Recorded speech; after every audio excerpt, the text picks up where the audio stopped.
I'll trust in you. For faith and trust, you give me peace and grace. You sent your Son to die and take my place. Your greater plan I cannot see, but I know in you I'm safe. When I don't know what to do, I'll trust in you. I'll be faithful through and through. I'll trust in you.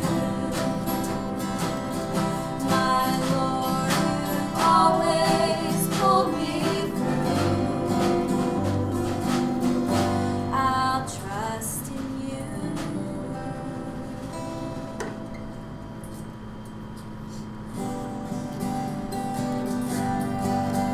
If you're up against lions and you can't climb that mountain, you're in front of the lion and can't see your way through. You gotta lift up your eyes and look to the Lord. You gotta trust in Jesus, and this is what he said. He said, be not afraid, be strong and have courage, and be not dismayed, for I have sent thee. He said, have faith in me. In this world of darkness, don't believe what you see, for I am with thee. When you're stuck in the valley of weeping, when you're deep in that valley of the shadow of death, you gotta lift up your eyes and look to the Lord. You gotta trust in Jesus, and this is what he said. He said, be not afraid, be strong and have courage, and be not dismayed, for I have sent thee. He said, have faith in me. In this world of darkness, don't believe what you see, for I am with thee. Don't believe what you see, for I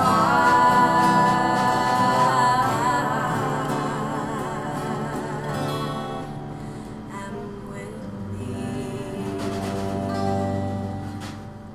Okay, thank you. Everybody get comfortable and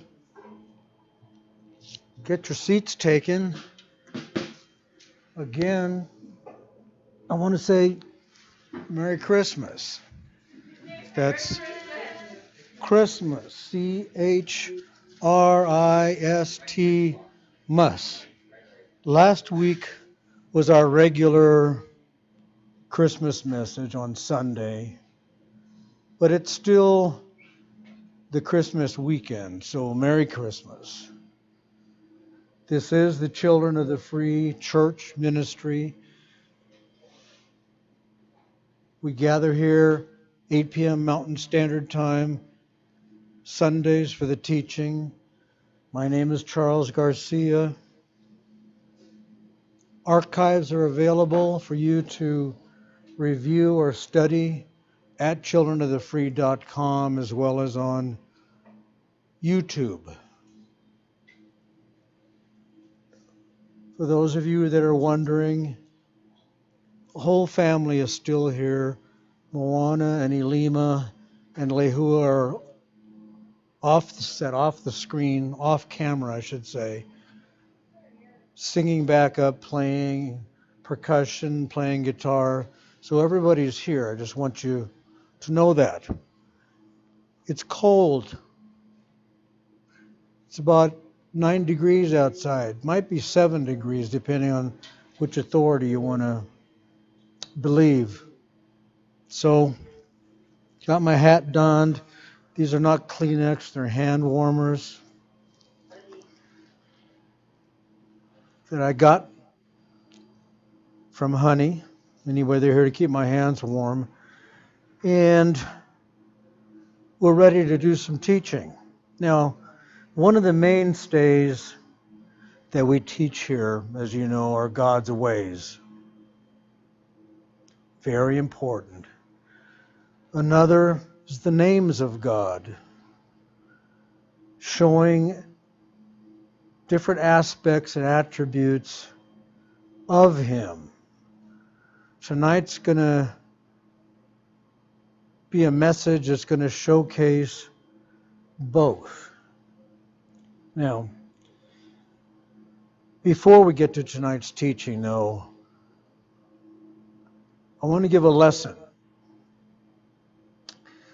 and make a political statement regarding current events. Not profound, but revealing. This is in regards to a term I never heard before in my life until a few months ago. It's a patois. A patois is a language that's non-standard. Although this phrase I'm referring to, which you'll hear in a minute, is becoming standard. Or a jargon. A jargon means a particular language of a particular group. Most properly, it's called a colloquialism. And that means a word or a phrase of informal language. First, what are we talking about? Where does it come from? The phrase I'm referring to is vetting. Anybody here ever hear that before a few months ago?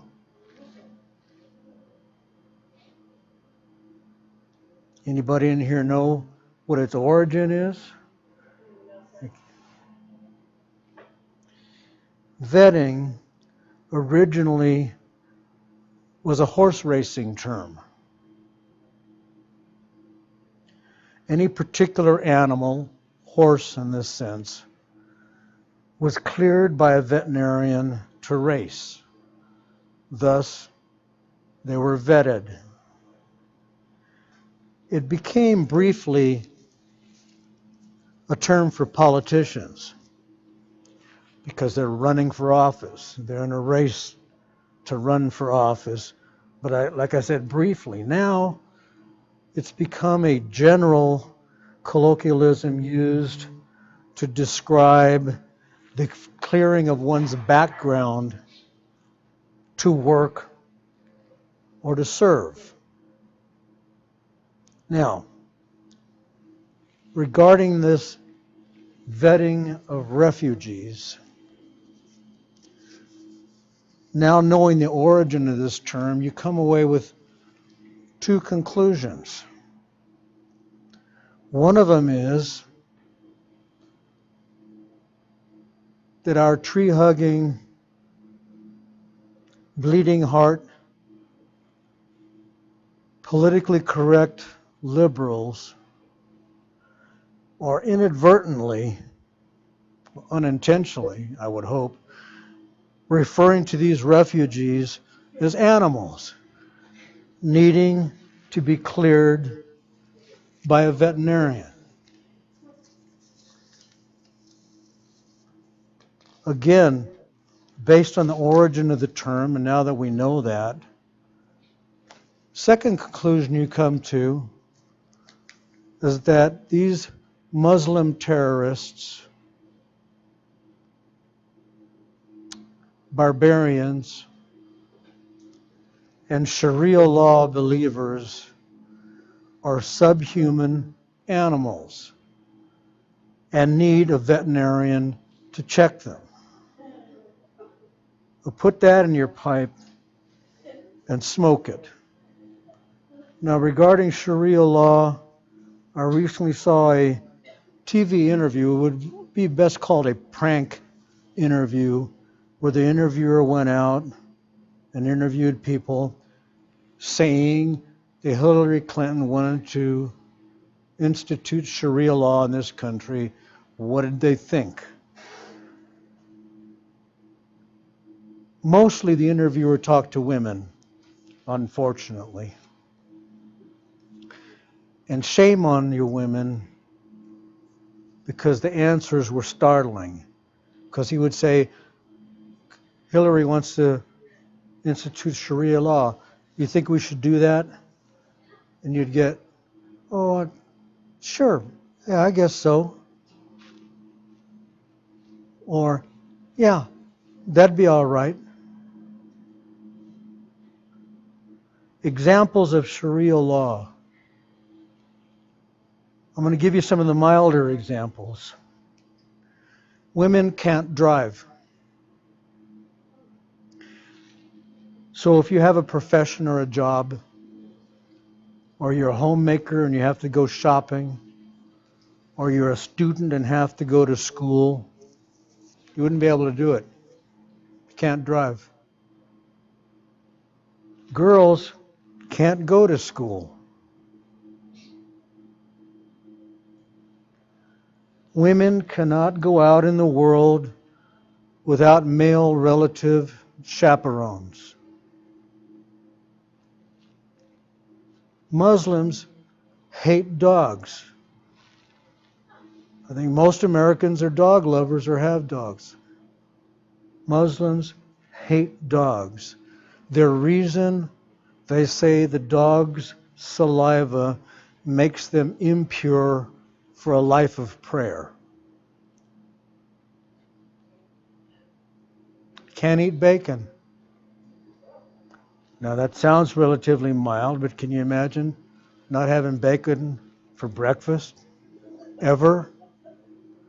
And in this country, the barbecue and grilling capital of the world, no spare ribs, no baby back ribs, no pork chops, etc. Now these are milder Sharia laws. To the more severe laws, sanctioned pedophilia and the rape of women, cutting off hands for theft, heads for blasphemy, tongues for lying or speaking out, stoning for adultery. Awful lot of people in this nation would get stoned to death. Now, especially our icons, our celebrities, our Hollywood celebrities, they probably all would be stoned to death. And here's a real shocker. Hang on to your hat for this. 70 to 75% of American Muslims, I should say Muslims in America, not just the radicals, 70 to 75% are in favor of Sharia law. Americans don't want that here. Americans aren't going to have that here. Now, our metropolitan areas have been sufficiently dumbed down and incidentally watered down by all these foreigners who don't understand our history or what makes us great. But the majority of our population, the majority of our 350 million people in this country, live in small towns, small cities, villages and hamlets, and out in the countryside. And they are indeed a waking, sleeping giant. And then when they fully wake up, look out. Now, to the spiritual teaching and the biblical teaching for tonight, I've been led to teaching sort of in a cycle, teaching on current events, end times, prophecy, and then because it can be so alarming, tempering those messages or balancing them with teaching and confirmation on the reality and the hope of rapture and being taken out of the way.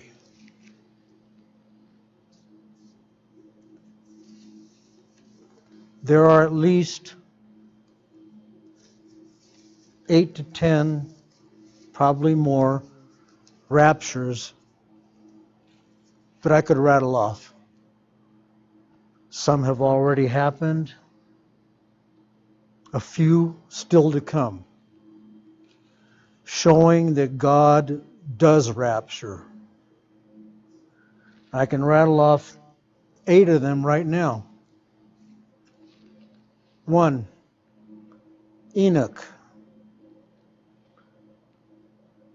In Genesis 5, you'll also find it in Hebrews 11.5. Let me pause here to say this is supposed to be an interactive classroom.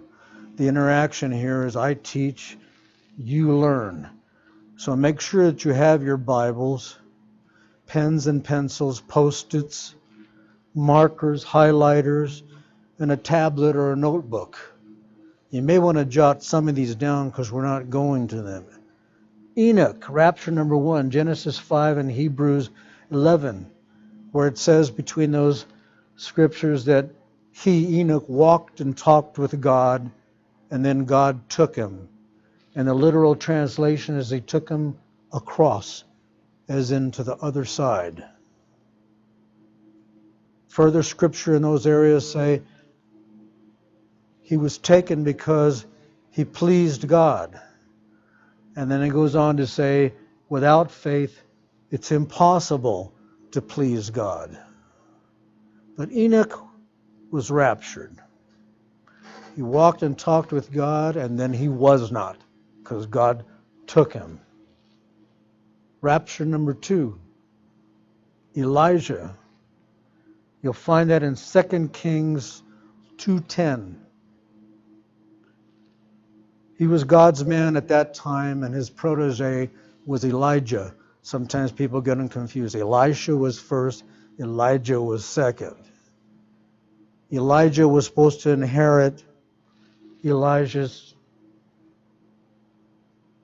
role.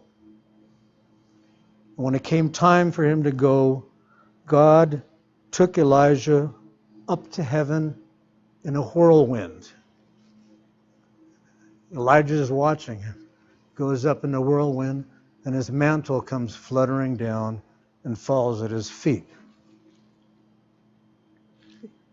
Rapture number 2, Elijah.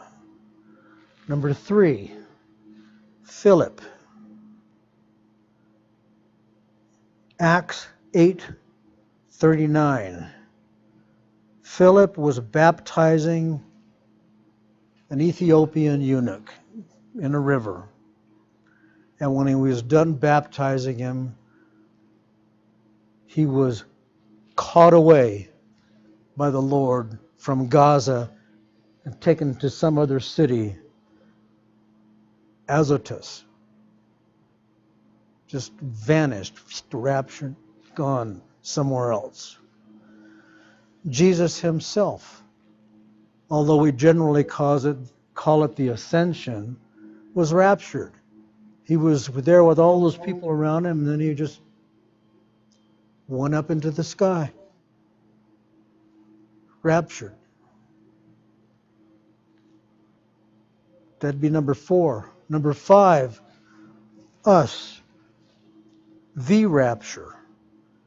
You'll find it in many places, but most concentratedly in Thessalonians 1, or 1 Thessalonians and 2 Thessalonians, where it describes God's people being caught up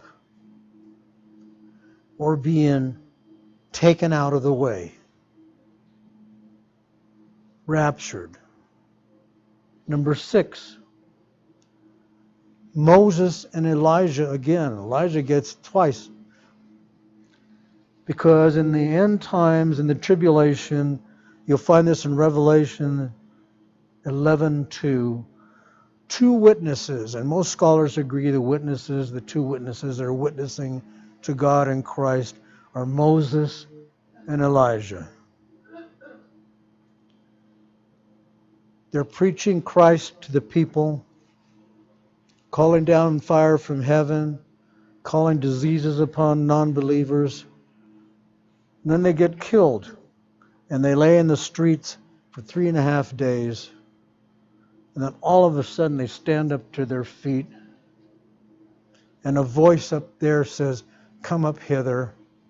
And like Jesus did, they go right in front of everybody, right up into heaven. It's rapture number 6.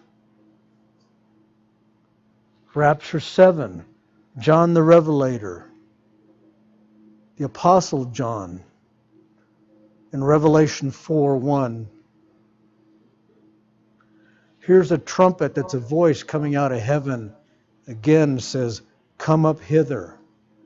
And suddenly he's in heaven. Rapture number 8. Well, we have come to call with proper teaching the bad rapture. It's a rapture you don't want any part of. We hear it referred to and so often mistakenly as the rapture, but it's not. When they talk about 2 women grinding and 2 men plowing and one's taken and the other one's left and one's taken and the other one's left, and he repeats it a couple of times. One's taken and one's left. And his disciples say, "Where, Lord?" Where what? Where are they going to? Where are they being taken to? And he answers them, and the best literal translation comes down to where birds of prey are gathered over carcasses that are felled in combat. Now that doesn't have much meaning in and of itself, but companion scriptures you'll find in Ezekiel 39:17,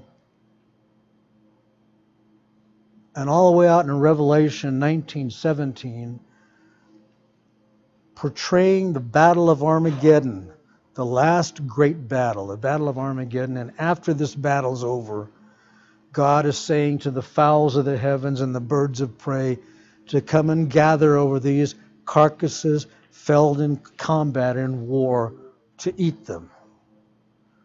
That's why we're saying that's a bad rapture, but it's a rapture. In these end times, some are going to be whisked away and some left, some whisked away and some left to Armageddon. There's indirect evidences of rapture. You'll find in Luke 21:36, where he says he prays that you'll be worthy to escape these things that are coming. Well, that to me means internal evidence, or indirect evidence, that there is an escape. He prays that you'll be worthy to escape. Not worthy for your behavior, worthy for your faith. Psalm 91, we've taught on this before, where it talks about the reward of the wicked. And the reward of the wicked they're talking about is the ultimate reward, the end time when God unloads his wrath and the tribulation on them. But he says about us, only with your eyes will you see the reward of the wicked. That means we won't be here. We're watching it with him, but we won't be here. Another internal evidence of rapture.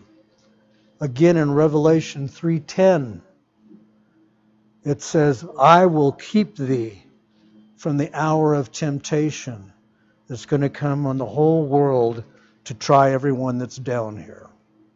That's rapture. Fourth internal evidence we're given tonight, you'll find again in 2 Thessalonians 3:3, where it says, the Lord will keep you from the evil that's to come. All evidence of a way of God and of his mercy. Overwhelming evidence. The way of God is that he'll remove or protect his own. His mercy is shown not only that he removes and protects his own, but that he will save someone for somebody else's sake. Examples in the Old Testament, the story of Elijah and the widow. God tells Elijah to go to this widow who's going to take care of you. He goes there through a place that literally means the blasting furnace. He finds the widow and her son, and they're starving to death. They don't have anything. But the widow takes care of God's man, therefore God first, and then herself and her son. And her whole household was saved for that. They didn't do anything. She did. But her whole household was saved because of that. Again, in the Old Testament, Judah and Rahab. Judah's trying to escape enemies that are after him, and Rahab helps him by sending him off a different way. She tells him they went that way, even though they went this way. A red cord is let out of her window where she's at, and because she did that, her and her whole household were saved. Her whole household didn't do anything, just she did. But her whole household was saved.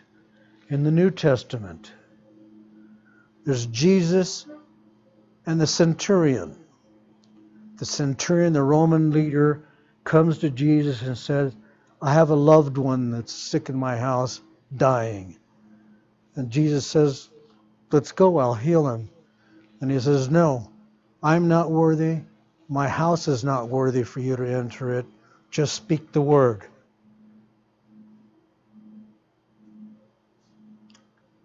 Showing he understood the essence of faith. And Jesus said, I haven't found such faith. No, not in all Israel. And the centurion's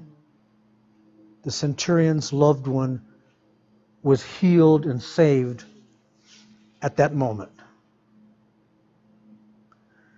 Now, we'll conclude this teaching tonight with a true story, an event, showing both God's way and God's mercy. We're going to be going to Genesis 19. But first I'm going to encapsulate or paraphrase the story, and then we're going to read it. By the way, we're going to Genesis, we're going to wind up in Genesis 19, but we're going there by way of Genesis 12 and 13, and then to 19. Abram, before he was called Abraham, God promised that his descendants would be like the sand and like the stars. He had a nephew that he adopted as a son, Lot. God told Abram Go, get out of your country and leave your relatives. The term that's used in the Bible is kindred, but that means family or relatives. Go out of your country, leave your relatives. Abram does leave his country, but he doesn't leave his kindred. He takes them with him. He didn't quite exactly do what God told him to do. So first, they suffer famine. Famine in the land so great that they have to leave their land and go to somewhere else. They had to go to Egypt to escape the famine. After the famine was over, then they suffered strife, fighting between themselves and amongst themselves. Finally, to a point where Abraham says to Lot, let's end this strife. You go to the right, and we'll go to the left. They're going to split up. Or you go to the left, and we'll go to the right. Choose. Well, Lot chose the plains of Jordan, which was like God's Eden, the very best that there was. And then he said to Abraham, okay, now you choose. But he didn't do that. But that embodies his personality. He got the best for himself. Lot lived in the plains close to Sodom. And Abraham lived close by because he said he would always be nearby to his adopted son, his nephew Lot. God told Abraham that he was going to destroy Sodom and Gomorrah because they were so wicked and because of their sin and iniquity. And he sent angels to tell Lot the same thing. He saved Lot and his family and a whole town, incidentally, from destruction because of Abraham's faith and his relationship with Abraham. So let's go to, or let me join you there, Genesis 19 by way of 12, 13, and 15, just briefly. So Genesis 12,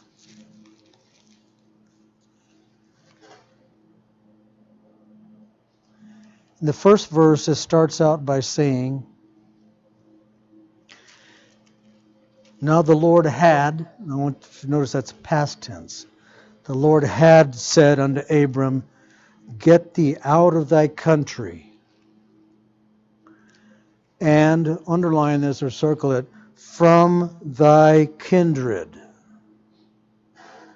and from thy father's house, unto a land that I will show thee. I'll make of thee a great nation, and I'll bless thee, and make thy name great, and thou shalt be a blessing, and I will bless them that bless thee, and curse them that curse thee, and in thee shall all families of the earth be blessed.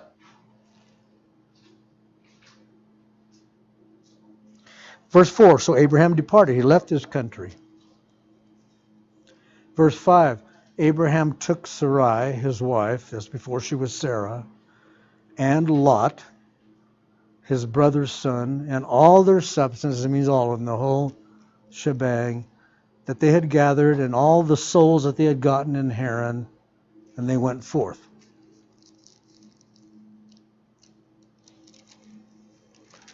They experienced the famine, which we're not going to go through.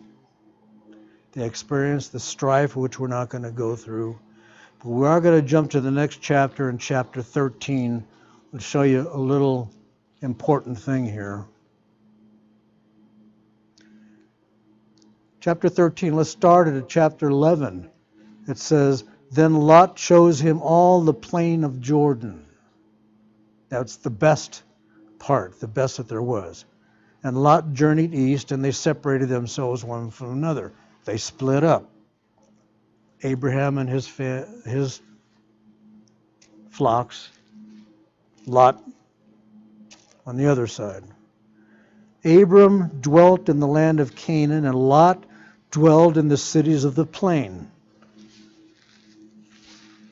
and pitched his tent toward Sodom. So he's in the plains around Sodom and the city there. But the men of Sodom were wicked and sinners before the Lord exceedingly. Now here, focus in verse 14. And the Lord said unto Abraham, after, circle that, after that Lot was separated from him. Remember? He said, leave and leave your kindred. Well, he left, but he took his kindred. They went through all they went through. After they split up the kindred, after that Lot was separated from him, then God said, lift up now thine eyes and look from the place where thou art. And he tells him, every direction you look, walk it off. In verse 15 says, to thee will I give it, and to thy seed forever.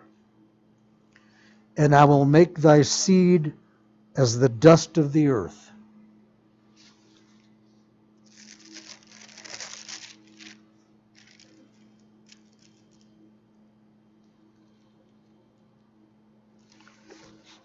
Go to chapter 15.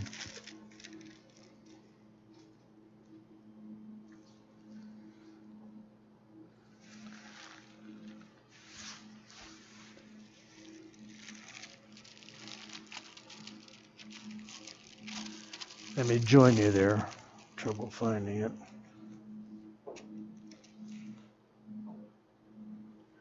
This is after what I told you. There's also a war where Abraham is victorious over the enemy and saves Lot and his family and everything that's there, and they go give their tithes to Melchizedek.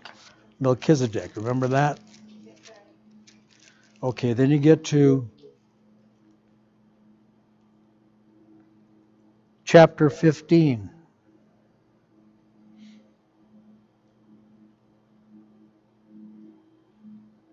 Verse 5. And God brought forth him, Abram, forth abroad and said, look now toward heaven and count, it says tell, but it means count the stars, if thou be able to number them. And he said unto him, so shall thy seed be. And this is, again, firming up the relationship that God had with Abraham. Now,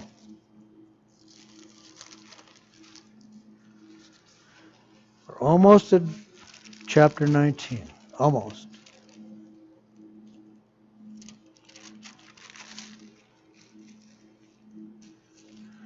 We're going to take a little side road here to establish something in Genesis 18. Second half of Genesis 18, God has told him that he's going to destroy Sodom and Gomorrah because their sin is very grievous.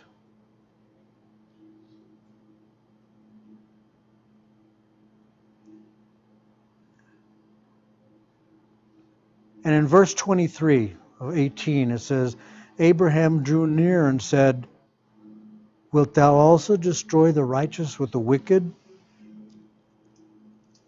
What if there's 50 righteous there? Are you going to destroy it? God said, if there's 50 there, I won't destroy it. Now remember, we're teaching that God takes his own out of the way, and we're teaching God's mercy, but there's a side lesson here about God's patience, because then Abraham says, how about 45? God says, if there's 45, I won't destroy it. What about 40? If there's 40 righteous, I won't destroy it. 30? God says, I won't destroy it if there's 30 there. What about 20? He won't destroy it if there's 20 righteous there. Takes it all the way down to 10. He said if there's 10 righteous there, he's not going to destroy it. Well, he is going to destroy it. He was going to destroy it. That means there wasn't anybody righteous there. In chapter 19, briefly at the beginning, it starts out by saying, there came two angels to Sodom at the evening time. And Lot sat in the gate of Sodom, and Lot, seeing them, these two angels, arose to meet them. Well, he greets them, he invites them in, he feeds them, takes care of them. In this passage, they're going to interchange the term angels with the terms men. Sometimes it says men, but they're talking about angels. I'll show you right now. Verse 12. Because that destruction's coming. And the men, angels, put that in your margin, angels, said unto Lot, hast thou here anybody else here besides you? Son-in-law, thy sons, thy daughters, whatsoever thou hast in this city, bring them out of this place, for we will destroy this place. Because the cry of them is waxing great before the face of the Lord, and the Lord hath sent us to destroy it. Then Lot went out, talks to his family. It tells them, verse 14, halfway through, he says, up, get you out of this place, for the Lord will destroy this city. But they thought he was just mocking them. He seemed as one that mocked under his sons-in-law. So nobody acted on it. Next morning comes, verse 15. When the morning arose, then the angels, remember they're angels and they're men, the angels hastened Lot, saying, arise, take thy wife and thy two daughters which are here, lest thou be consumed in the iniquity of the city. God's going through all this trouble, because one of his, Abram, is there, and his family. And he's going to destroy it. And he wants them out of there first. Arise, take thy wife and thy two daughters which are here, lest thou be consumed. Verse 16, and while he lingered, I guess they were dallying around, while he lingered, the men, who are the men? Angels. Laid hold on his hand. They take Lot's hand, and upon the hand of his wife, and upon the hand of his two daughters. These angels grabbed them by the hands. And then it says, and I'm saying this parenthetically, it says, the Lord being merciful unto him. And they brought him, Lot, forth and set him without the city. God wants them out of there before he destroys it. The angels take them by the hand and take them out of the city. The name that's being translated as Jehovah, Lord Jehovah, is Jehovah Behemoth, which means the merciful. Or it said parenthetically, being merciful to them. Verse 17, it came to pass when they had brought them forth abroad, they took them out of the house. He said, escape for thy life. Look not behind thee, neither stay thou in all the plains. That means not only Sodom, but all the cities, everything is going to be destroyed. Neither stay thou in the plain, escape to the mountain, lest thou be consumed. And Lot said unto him, inference here being that he's old, not so, my Lord. Behold, now thy servant hath found grace in thy sight, and thou hast magnified thy mercy, which thou hast showed unto me, saving my life. And I cannot escape to the mountain, lest some evil take me and I die. I can't make it to the mountains. Lot still talking, behold now, this city is near to flee unto. It's a little one. Let me escape thither. Let me go there. Is it not a little one? And my soul shall live. God says, He, God, said unto him, Lot, see, I have accepted thee concerning this thing also, that I will not overthrow this city for which thou hast spoken. Haste thee, escape thither, go there right away, for I cannot do anything till, circle that. What's the essence of the message? God removes and protects His own. I can't do anything till thou come thither, till you're out of there. Therefore the name of the city was called Zoar, which means little. Verse 23, the sun was risen upon the earth when Lot entered into Zoar. He just got there when the sun came up. Then, and circle it. Remember the till? Now circle this. Then the Lord rained upon Sodom and Gomorrah brimstone and fire from the Lord out of heaven. And He overthrew those cities and all, circle that, all the plain and all the inhabitants of the cities and that which grew upon the ground. First the angels say, go, let's go. They grab him by the hands, come on. Then God's telling him, get out of here. I can't do this till you're out of the way. And when they got out of the way, then God destroyed it. Now this is what happened. Abram got up in the morning and he looked. In verse 28, he looked toward Sodom and Gomorrah, toward all the land of the plain, and beheld, and lo, the smoke of the country went up as the smoke of a furnace. This is what happened. 29, verse 29, it came to pass when God destroyed the cities of the plain that God remembered Abraham and, circle that, and sent Lot out of the midst of the overthrow when He overthrew the cities in which Lot dwelt.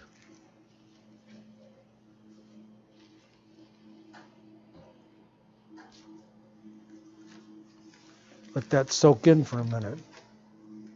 God indeed takes His own out of the way of destruction, and indeed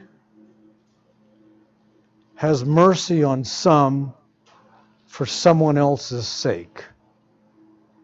God's wrath is coming. It's on the horizon. But He'll take His own out of the way first. The rapture. And that's my message tonight. And it's offering time. Just as a reminder, this coming month, January is First Fruits Month. You give the representative of a week's income, the first week's income above your tithes and offerings to God. Or you give some extra offering, meaningful in numbers, to God as your first fruits. And for the offertory, we're going to have one more valley.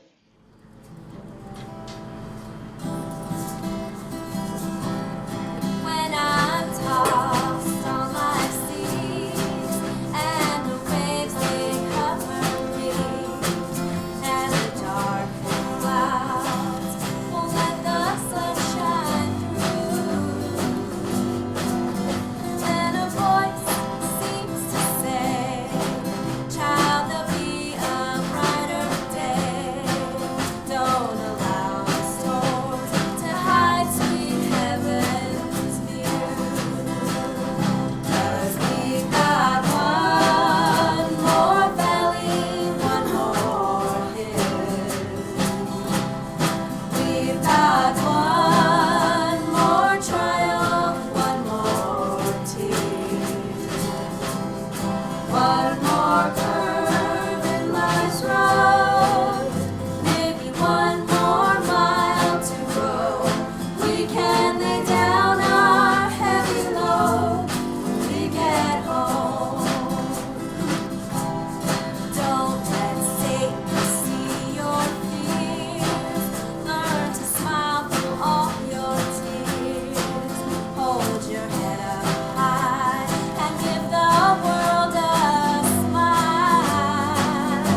we can lay down our heavy load when we get home.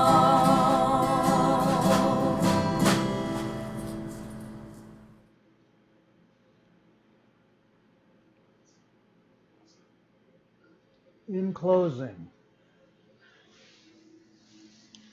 I just want to say and point out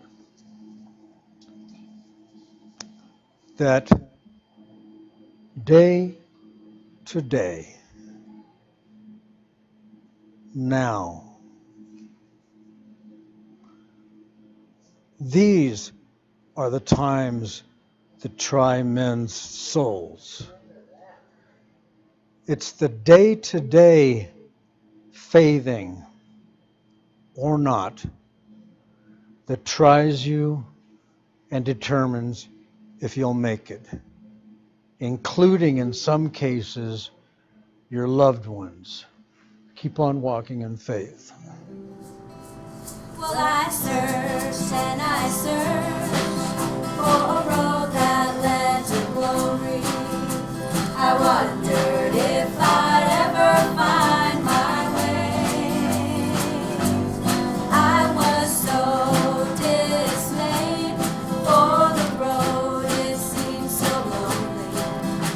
But then I heard a voice within me say, you've got to keep on walking, keep right on walking, walking in the light of the Lord.